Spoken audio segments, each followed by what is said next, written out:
Is this pretty much everybody, Craig? Yeah, this is everybody. All right, cool. Yeah, so we want to get going. First of all, great work today. Tons of great work. So I wanted to talk to you guys today. I know Craig was talking to you guys. Kind of the theme for this upcoming year is fighting for our future. Correct? Correct. Fighting for our future. What better person to talk about it than a guy who fights in a cage for a living? But you know, I myself have been fighting now for 10 years. But truthfully, we're all in a fight. Whether we're fighting for what we want out of this life, whether what we're fighting for a job, we're fighting for our families, we're fighting for our relationships, we're all in a fight. And I kind of created something for you guys today, talking about those times that we fail and fighting your way back to the top. Now, I have this belt here, have 4 of them to be exact, so I've won the world title 3 times, which is all fine and dandy, but in order to win the title 3 times, it means you have to lose the title numerous times. So I know quite a bit about winning, but I also know quite a bit about losing. And just to bring you back to my childhood, I grew up in a place probably not like a lot different than from a lot of you guys. I grew up in a place called High Ridge, Missouri, kind of a small town outside of St. Louis, Missouri. I was a small guy from a small town who was taught to do small things because outside those county lines, and if you try to do big things outside those county lines, you might fall flat on your face. And there's nothing worse than failing or falling flat on your face or proving all the doubters correct. And, you know, for me, that was a reoccurring theme in my life, the small guy from the small town. And still I stand up here today with that small guy from that small town in me. But in order to get your hand raised, you have to push those stories that you've been told aside, whether it be you're not good enough because of this, or you're not good enough because of that, or we as a team, we as a company, we as a sales team are not good enough because of this competition, or because of these numbers, or because of these setbacks, and changing the story that goes inside your brain. And when I was a kid, I grew up as a wrestler because I was only 95 pounds going into high school. So being the star quarterback wasn't going to be in the cards for me. I wasn't going to be able to dunk the basketball. And to me, everything was designated by weight classes. So I could wrestle 98 pounds or 103 pounds and still be just as good as everyone else in my weight class because they all weighed 103 pounds as well. Made it to the state championships 4 times, but was never quite able to get the medal till finally my senior year. So that means 3 years I made it to that match that said if you win, you get the medal. If you lose, you go home empty-handed. And that's where I found myself 3 years in a row, empty-handed. Senior year finally rolls around. I make it to the state finals. I should beat the guy, but I somehow found a way to let myself lose instead of finding a way to let myself win. I gave myself permission to lose instead of giving myself permission to win. That was another recurring theme moving into college. I walked on to the University of Missouri wrestling team. I qualified I was the no-name kid. Not only was I the small guy from the small town who was taught to do small things, then I turned into the no-name kid who wasn't even a state champion, walking onto the University of Missouri wrestling, where there was state champs from across the country, from California to New York, down to Texas, up to the Dakotas, and I was just a no-name kid from Missouri. Made the team my freshman year. Qualified for nationals all 4 years once again, but 3 years in a row I found myself in that same exact match that said, okay, son, you go out there, you win this match, you get the medal, you get the gold, you get the accomplishment, you get to put your name on the history books up on the wall. At the University of Missouri, every All-American, his name is on a wall. You get up there if you win this match, and I lost freshman year, sophomore year, junior year. So finally my senior year, I become an All-American, which was great, but I still underperformed. And the reoccurring theme is the hard work and the dedication will get you to the state championships, and the hard work and the dedication will get you to the national championships, but it's only the self-image, your self-belief, your self-concept that's going to get you to the medal and not go home empty-handed. So talking today about overcoming failure,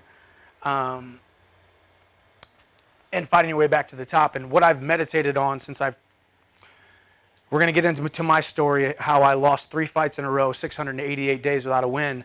And the biggest problem wasn't how tough I was. The biggest problem wasn't how strong I was or how good of a fighter I was. It was because the image I had of myself didn't match up to what I was trying to accomplish, because a man or a woman will never be able to consistently perform in a manner that is inconsistent with the way that he or she sees himself.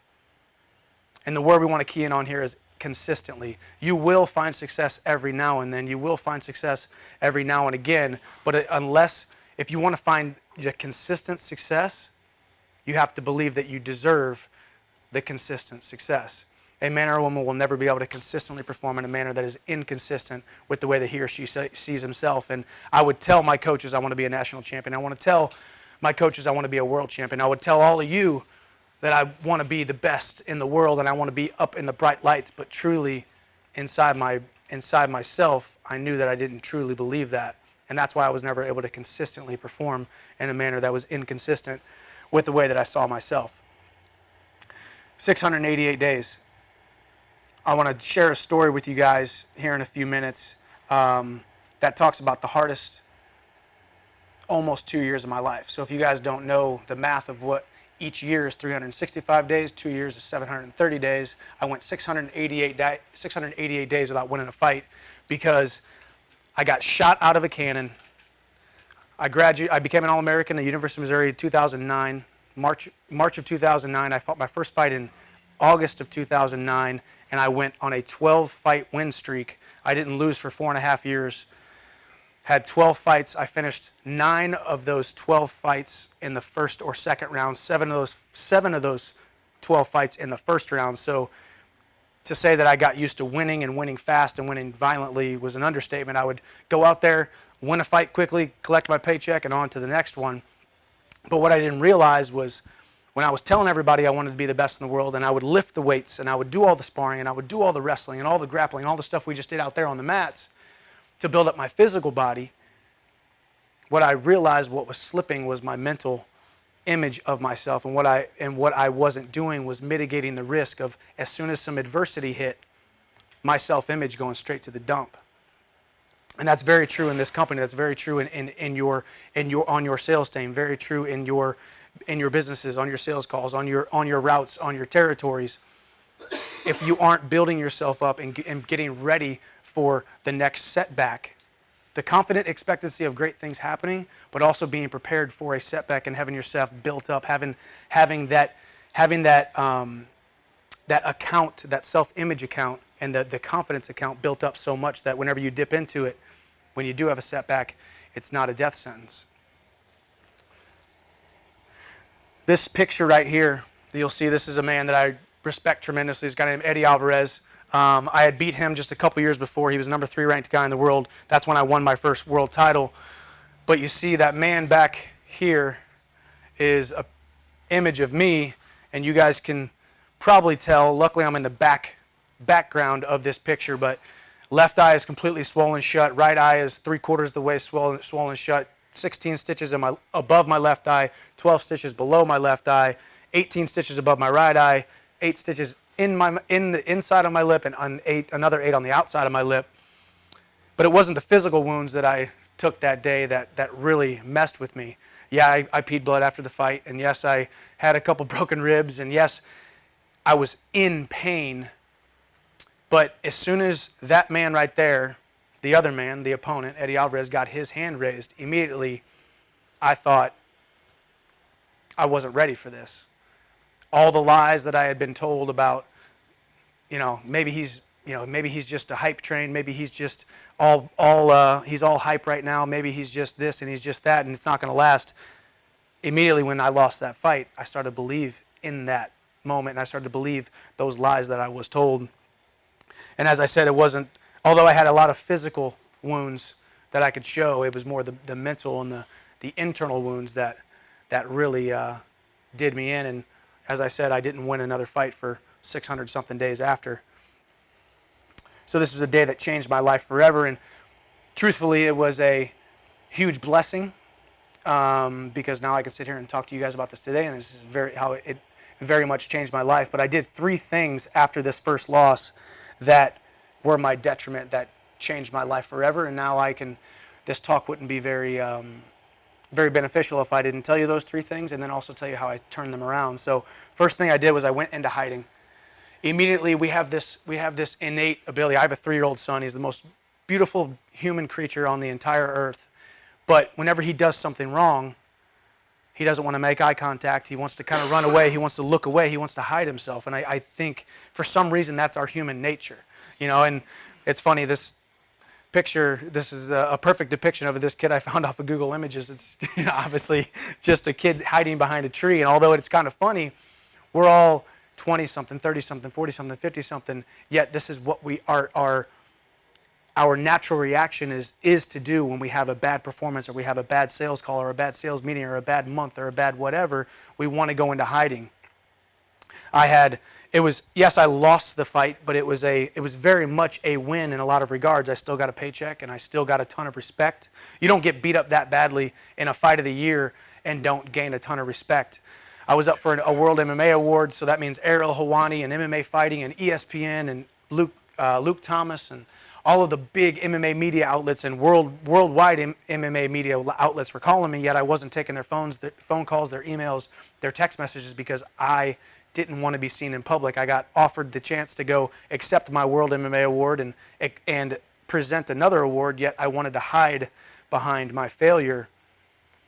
And I was just completely complacent and I was completely wallowing in my own self-pity, and I just wanted to sit home underneath my roof between my four walls, not go to the gym, sit there and eat ice cream like that depiction of the little boy or girl who just got broken up with and wanted to just eat the ice cream in front of the TV, right? So that was me. And I started to question everything. Amnesia is a medical term that means the temporary or permanent loss of something. And what I like to call skill amnesia is exactly what I had. As soon as Eddie Alvarez, the moment that this happened here, when Eddie Alvarez got his hand raised, that moment, I didn't lose any punching power. I didn't lose any cardio. I didn't lose any strength. I didn't lose any physical ability. Yet in my mind, I thought I lost it all. The only skill I lost, the only ability that I lost, the only talent that I lost was the talent and the ability and the belief to be able to believe in myself and believe that I still deserved great things. And isn't that what we always do? We have a bad month or a down month or our numbers are down and all of a sudden we start to question how good we are. When really, a lot of times the enemy is just the inner me and you're just sitting there and you're talking about yourself, to yourself, saying, well, if my numbers don't go up this, or if my numbers don't go up that, or if I don't win my next fight, I'm going to lose this or I'm going to lose that. When really we still have all of the skills right before the loss, the shortcoming, the bad month, the bad numbers that we did right after. But this was a huge mistake that I made. I sat there and I got comfortable hiding myself from the world, sitting there questioning myself, questioning my skills and questioning my abilities. And the third mistake I made was that I found comfort in this pretty little jail cell that we call self-pity. And isn't that what we always do? We find a way to sit there and just talk it over amongst ourselves, by ourselves, in the comfort of our home or our office or our apartment or wherever we are. And the scariest place you can find yourself is actually finding comfort in that jail cell. Now, when we look at this jail cell, obviously, this is where you don't want to find yourself. It's cold, it's hard, it's harsh. The thread count on these sheets aren't exactly Egyptian cotton. The mattress isn't exactly memory foam. I guess they don't even give you a pillow in jail, but if there was a pillow, I'm sure it would be of poor quality. So it's not a place that you want to find yourself, yet when you're sitting in a jail cell like this and that door's locked, there's a lot of freedom and a lot of comfort that comes with just sitting there, because you know it takes a lot more work and a lot more accountability and a lot more striving and a lot more planning to get out of that jail cell, to pull yourself out of it, than it does to just sit there. And the most dangerous place that you can find yourself is actually when you first walk into it, you look at it and you think it's cold, it's harsh, and it's dark. But immediately you start blaming other things, other people, other scenarios, the economy, the competition. You start to blame these things, and all of a sudden the thread count on the sheets starts to feel more like Egyptian cotton, and it starts to feel good on your skin. And then you start to blame your higher-ups or your managers, or for me it was my coaches, or I'll tell you what, if it wasn't for that ref, if that ref or that judge, if they knew how to judge a fight, I wouldn't be standing here and I would have won that fight and my whole life would have been changed. So then all of a sudden you find yourself on that comfortable Tempur-Pedic mattress of blaming him or blaming her if she wouldn't have broke my heart, if he wouldn't have broke my heart, if the economy this, the economy that. If my coach would have told me to stand up instead of stand him up instead of keeping him down, or keeping him down instead of standing him up, it doesn't really matter. That might be the same thing, but either way, it's his fault. All of a sudden, you start finding more comfort in what was a nasty, cold, dark, harsh jail cell starts to feel like home to you. And that's where I found myself, and that's why my second loss happened and my third loss happened, because I found comfort in the self-pity jail cell that I created for myself. So I lost that first fight to Eddie Alvarez. About 6-8 months later, I lost another fight to another man, and then lost the rematch after I finally thought I got my mind right, but I still hadn't. I lost that third fight, and it had that 688-day stretch without winning. But luckily for me, I turned it around. This was the third world title I won, so I won 2 more world titles after that. And as I said, it's all fine and dandy winning world titles, but you got to lose them a couple times to win 3 of them. So the number of world titles it's not exactly a good thing, because that means you lose them. But I turned some things around, and I made those mistakes, but I also cleaned them up. So, as I said, this talk wouldn't be very, very beneficial if I didn't talk about the 3 things.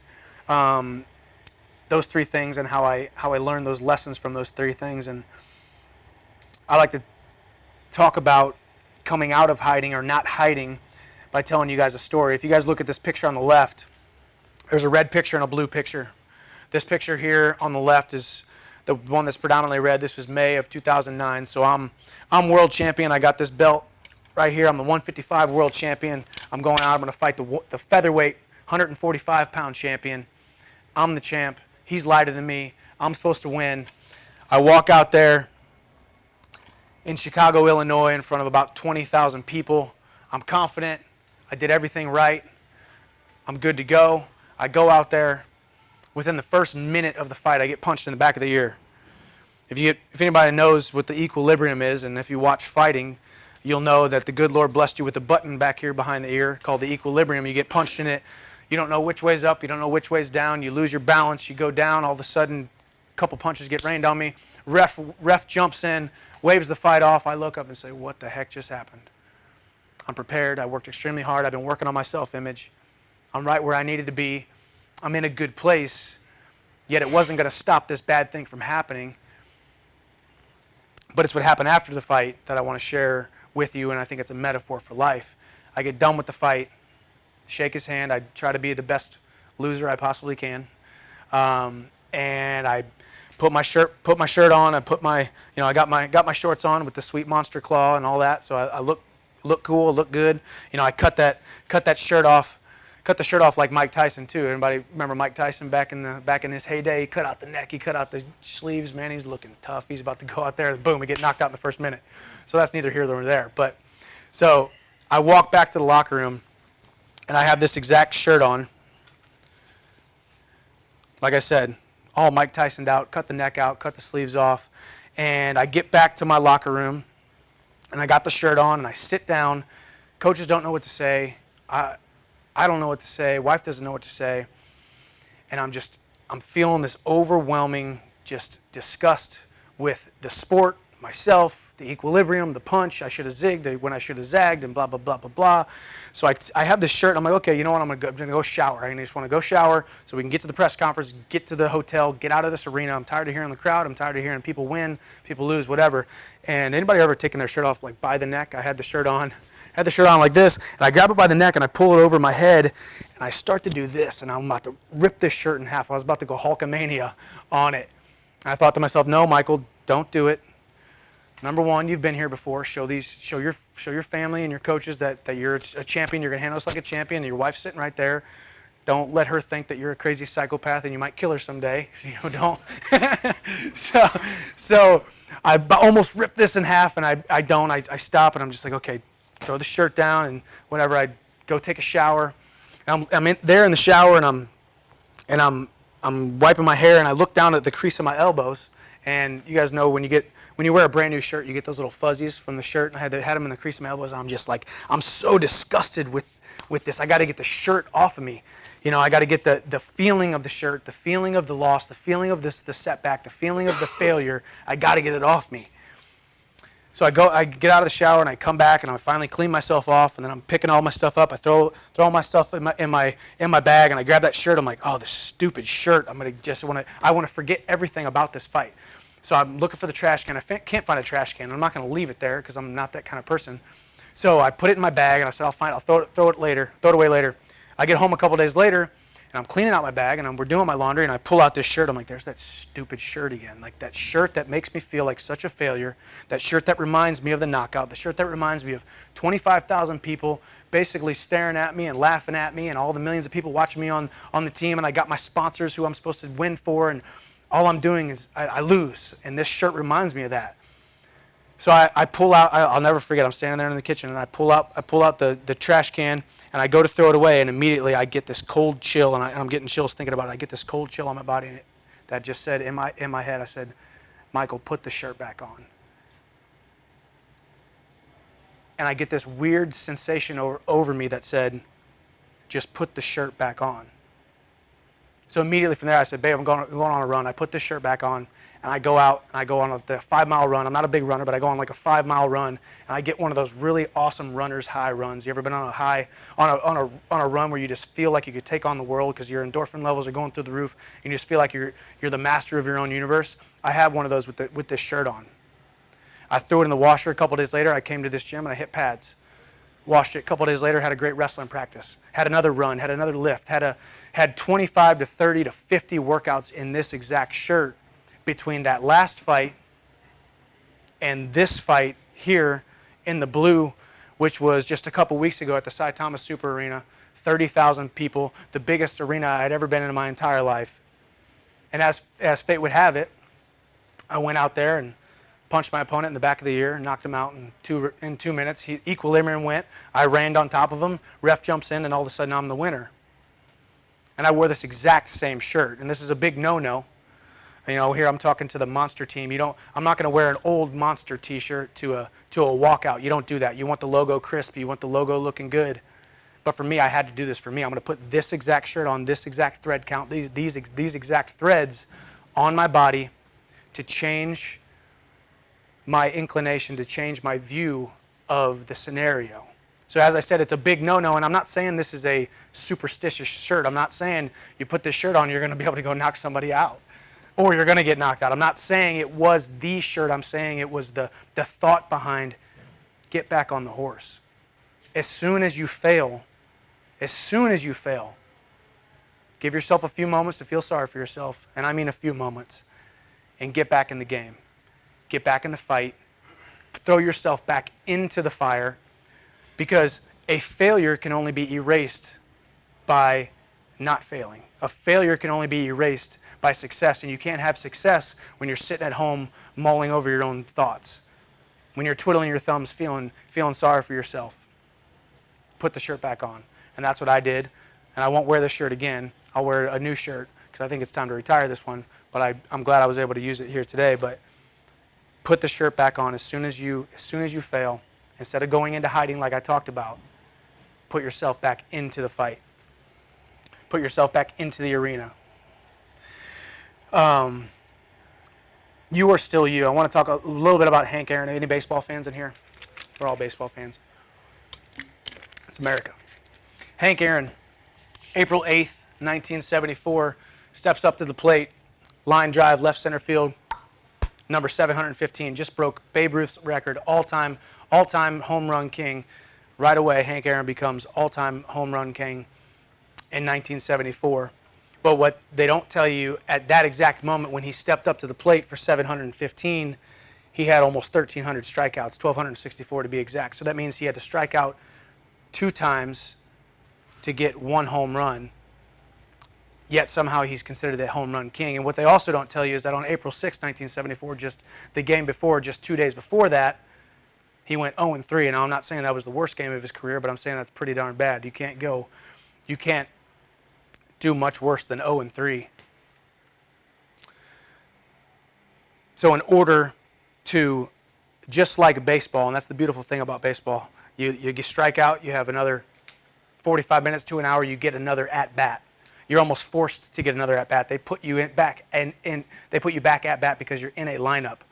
Do that for yourself. Do that for your career. When you pick up that call to make that sale and you get a no, you shouldn't even hit that hang up before you make another phone call, so you can right that wrong, so you can yes that no. And instead of hearing no, hear next and move forward to the next one. Now for me, I don't have that luxury. When I lose a fight, I usually don't fight again for 6 months. So I have to find a way to get a great workout, or surround myself with the right people, or put myself in the right frame of mind, or read the right book, or watch the right inspiration.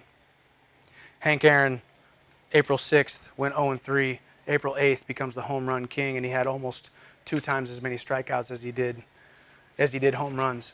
So you are still you. You are still you the moment right before you fail, and you are still you the moment right after you fail. The only thing that changes is what goes on inside your mind. You are what you are and where you are because of what has gone into your mind, and the story that you keep telling yourself, or the story that your parents told you, or the story that your grandparents told you, or the story that your previous boss told you, or your previous relationships told you. Lessons learned. Get yourself out of that jail cell. Move from failure to failure without losing enthusiasm. That's the definition of somebody who's going to be successful. Being able to keep the same type of enthusiasm, moving from failure to failure. Get around like-minded individuals. I don't need to tell you guys that. This is awesome. Today was an awesome group. Today was an awesome time that we got to spend together. We laughed. We had a good time. We sweat. We got our heart rates up. Get around like-minded individuals. That one person that you can make a phone call to and they're going to brighten your day. Or be that person that brightens other people's day. There's nothing better for the human spirit than going out and helping other people. And that's what I did. That's what I didn't do. When I was in hiding, when you're in hiding, you can't help anybody else. When you're in hiding, you're not trying to get help. And that's why you got to put the shirt back on. You got to get back out there and put yourself back into the fire. Put that shirt back on and immediately go from that failure to putting yourself back in the same scenario to be able to get a win. And I think one of the biggest things that we always forget too is that we give so much credit to all these people that we look up to, all the sports figures, all the bosses, all the billionaires and millionaires, all the people that we want to be like. We give them so much credit that, well, when they lose, it's just part of the journey, but when I lose, it's a death sentence. When I lose, it means I'm horrible at this. When I lose, it means I'm horrible at that. Every single person that you've ever looked up to has at one point or another lost a competition, lost an account, had a bad month, had bad numbers, had a failed business, had a failed relationship. Every single person you've ever looked up to has been a failure. And the laundry list of those people that have been quote unquote failures to society and have somehow turned it around because they went from setback to setback without losing that steam. Remind yourself that every single person you've ever looked up to has failed. And as we talked about in the very beginning, your self-image is your greatest asset. Find ways to get around people that are going to increase it, reading that's going to increase it, the videos, YouTube, motivational stuff. Build your mind up so that you can build yourself up and ultimately get closer to success. And the last thing I want to talk to you guys about is scars. This is not the worst fight I had, the one I talked to you about when I had like 4 or 5 sets of stitches, but this is a pretty bad one. When we talk about scars, when we talk about losses, when we talk about setbacks, we all have scars. We all have physical scars. We all have emotional scars. We all have spiritual scars. But those scars tell a story that you are someone to be followed. I would imagine right now that if a fight breaks out, you guys are probably going to want to follow me because I have the most time inside of a cage. But I can tell you right now, if a business meeting breaks out, I'm going to be following every single one of you guys because I don't know what the heck I'm doing. Because you guys have scars. You guys have the badges of honor. You guys have the success, but you also have the scars. And a lot of times the most successful among you are the ones who wear the scars the most, the ones who have the most scars. We don't follow individuals because they are perfect and they have no blemishes. We follow the individuals who have fallen flat on their face and they built themselves back up. You see, because the scars tell them, the onlookers, that you are battle tested. They tell the people, the onlookers, and even the naysayers that I have this scar and I've been battle tested and I wear it like a badge of honor because I will move forward with reckless abandon and I'm not afraid to collect more scars because there's nothing more dangerous than someone who's not afraid to collect scars. And now here I am 10 years into the sport, scars don't scare me anymore where they used to scare me. The physical scars, the mental scars, the emotional scars, those used to scare the daylights out of me. But now I'm not afraid of them anymore. And the scars remind you of why you started, because we don't start on a journey because of the virtual certainty of success. We start on the journey because of the opportunity of something great. And maybe the opportunity of falling flat on your face, but the opportunity of achieving something great. The scars remind them that you're someone to be followed, that you're battle tested, and they remind you of why you started. And I think one of the greatest depictions is the lion. This picture of a lion, the lion who's been through it, the lion who looks like he's been jumped from a couple other lions from the streets of Philadelphia. And he's got the scars on the nose to show it. He's got the scars on his forehead to show it. And the scars remind all of us when we look at him, the scars remind us that he is still here. The scars remind him that you're still here and you're not afraid to keep moving forward, facing forward and taking on the world, taking on opposition. And those scars remind you that you're going to be here as long as you want to be here. And a lot of times we look at somebody, and we've had those moments where we watch somebody fail. We watch somebody have a horrible setback, whether it's public or whether it's private, and we think, ooh, I wouldn't want to be them. Ooh, that's embarrassing. Gosh, I feel sorry for them. But there's an inkling inside you that says, yeah, but I admire that. And yeah, I kind of wish that was me, because there is no failure.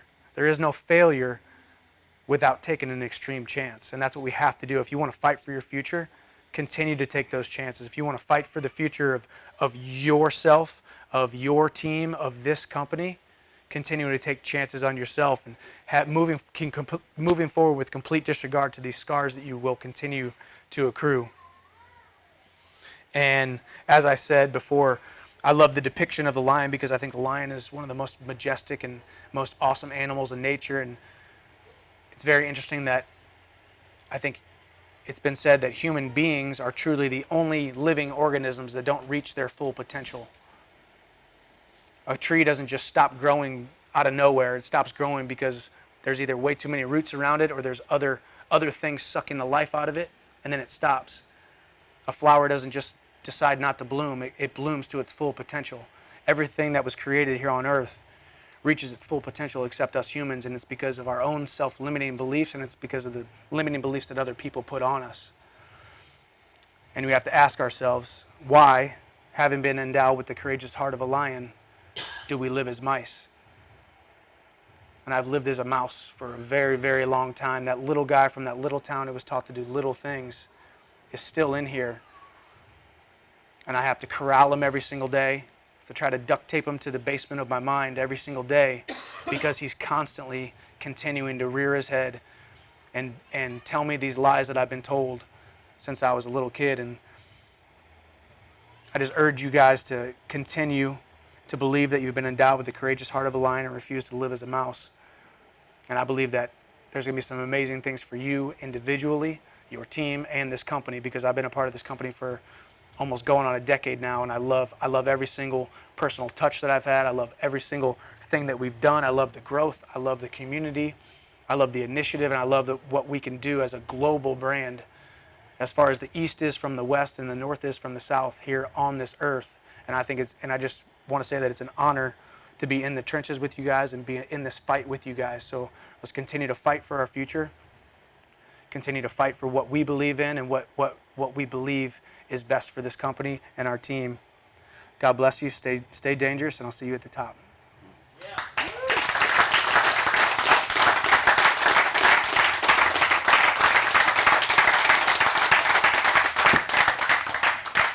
Thank you, guys.